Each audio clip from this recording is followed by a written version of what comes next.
এই প্যালেটটা দেখে কি মনে হচ্ছে? এই সমস্ত কালার আমি কখন ইউজ করি, তাই তো? ডার্ক সার্কেলের প্রবলেম তো আমাদের অনেকেরই আছে, বা ডার্ক সার্কেল না থাকলে অনেক ধরনের পিগমেন্টেশন আছে আমাদের ফেসে, সেইগুলোকে আমরা মেকআপ করার সময় কিভাবে হাইড করি আজকে তোমাদের সাথে সেটা শেয়ার করব। ডার্ক সার্কেল হাইড করার জন্য কিন্তু অনেক ধরনের কালার ক্যারেক্টার আছে। এখানেই তোমরা দেখতে পাচ্ছ অনেক ধরনের কিন্তু শেড আছে, বাট সবগুলো শেড কি আমি ইউজ করি? নো। এক একটা স্কিন কালারের সাথে এক এক ধরনের কালার কারেক্টিং কিন্তু আমরা করে থাকি। আমার স্কিন টোন হচ্ছে একটু ব্রাইটের দিকে, আর আমার পিগমেন্টেশন কিন্তু অনেক বেশি হাই না, বাট একদমও কমও না, যেটা আমাকে কারেক্ট করে তারপরে ফাউন্ডেশন অ্যাপ্লাই করতে হয়। সো আমি আজকে দেখাবো আমার স্কিন টোনে আমি কিভাবে আমার কালার কারেকশনটা করে থাকি। তোমরা চাইলে তোমাদের স্কিনের কন্ডিশন অনুযায়ী আমাকে পিকচার দিতে পারো কমেন্ট বক্সে, অথবা ইনবক্সে শেয়ার করতে পারো। আমি সেই অনুযায়ী তোমরা কিভাবে কালার কারেক্ট করবে সেটা তোমাদের সাথে শেয়ার করবো। স্কিন টোন একটু ব্রাইটের দিকে আর পিগমেন্টেশনও কম আছে, সো সেই ক্ষেত্রে আমি একদম অরেঞ্জ কালার ইউজ করবো না, বা এই পিচ কালার কারেক্টার ইউজ করবো না, এত ডার্ক কোনো কিছু ইউজ করবো না। আমি ইউজ করবো আমার স্কিন টোনের কাছাকাছি একটা শেড, যেটা আমার এই ডার্ক সার্কেলটাকে হাইড করে দিতে পারবে। যেহেতু আমার পিগমেন্টেশন কম, সো সেই ক্ষেত্রে আমার অরেঞ্জ কারেক্টার ইউজ করার কোনো দরকার নেই। এটা ইউজ করলে আমার বেশি বেশি প্রোডাক্ট ইউজ করতে হবে সেটাকে পরবর্তীতে হাইড করার জন্য। সো আমি এমন একটা কালার ইউজ করবো যেটা এমনিতে ইউজ করলে আমার ফেসটা অনেক বেশি ইভেন মনে হবে, যেটাকে হাইড করার জন্য এক্সট্রাভাবে আমাদের আর কোনো কিছু করতে হবে না। সো আমি আজকে এই শেডটা ইউজ করছি আমার কালার কারেক্টিং করার জন্য। তো আমি কালার কারেকশন করার জন্য এখন কোনো ধরনের কোনো টুলস ইউজ করছি না, শুধুমাত্র আমার ফিঙ্গার টিপ দিয়ে ইউজ করে নিচ্ছি। সি তোমরা এখন আমার এই দুইটা সাইডের ডিফারেন্সটা দেখো, যে এই সাইডটা কিন্তু আমার অনেকটাই এখন ইভেন লাগছে, বাট এই সাইডটা কিন্তু মনে হচ্ছে অনেকটাই ডাল লাগছে, ডার্ক সার্কেল বোঝা যাচ্ছে, পিগমেন্টেশন বোঝা যাচ্ছে। সো এইটার উপরে যখন আমি এখন ফাউন্ডেশন অ্যাপ্লাই করবো তখন কিন্তু এমনিতেই আমাদের ফেসটা অনেক বেশি ইভেন হয়ে যাবে, বাট এটা কিন্তু এই জায়গাটা কিন্তু একদম অ্যাশি হয়ে যাবে, যেটা কিন্তু মেকআপের পরে দেখতে খুবই বাজে লাগে। এগেইন একটা কথা, কখনোই প্রোডাক্ট বেশি পরিমাণে ইউজ করতে যাবে না।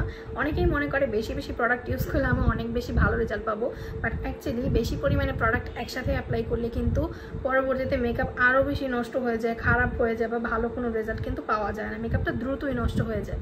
সো সেই ক্ষেত্রে অল্প অল্প পরিমাণে প্রোডাক্ট নিয়ে তোমরা তোমাদের প্রয়োজন অনুযায়ী সেটাকে বিল্ড আপ করতে পারো। এখন যদি আমার মনে হয় যে আমার এই জায়গাটাতে একটু ডার্ক সার্কেল বোঝা যাচ্ছে, আমি এখানে আরেকটু কিন্তু বাড়িয়ে নিতে পারি। আমি আরেকটু প্রোডাক্ট নিব অ্যান্ড সেটাকে এখানে বিল্ড করে দিব। এইভাবে অ্যাপ্লাই করলে কিন্তু এই জায়গাটাতে আমার ডাবল পরিমাণে প্রোডাক্ট পড়ছে না, এই জায়গাটা কিন্তু আমার মেকআপটা কেকি হয়ে যাওয়ার চান্স নেই, বিকজ এখানে হেভি মেকআপ আমার পড়েনি। আমার যেখানে প্রয়োজন আমি শুধুমাত্র ওই জায়গাটাতে অল্প অল্প পরিমাণে প্রোডাক্ট বিল্ড করে নিব।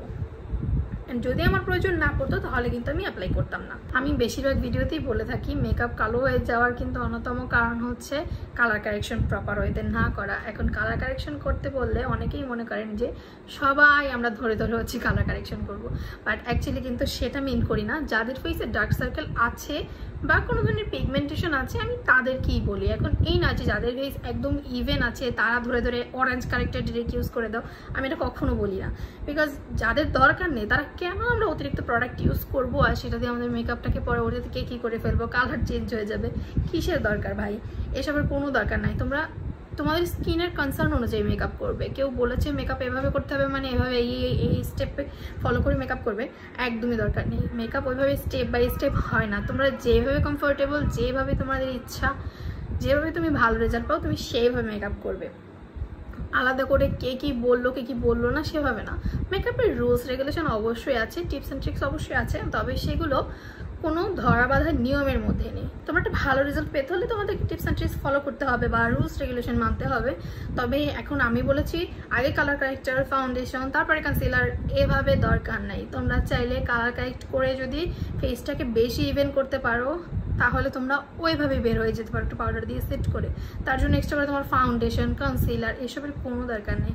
আমার যদি ডার্ক সার্কেল আরও কম থাকতো আমি জাস্ট একটা কনসিলার দিয়ে ইভেন করে ফেসটা আমি এভাবে বের হয়ে যেতে পারতাম। আমার এক্সট্রা করে ফাউন্ডেশন, কনসিলার এসব অ্যাপ্লাই করার কোনো দরকার পড়তো না।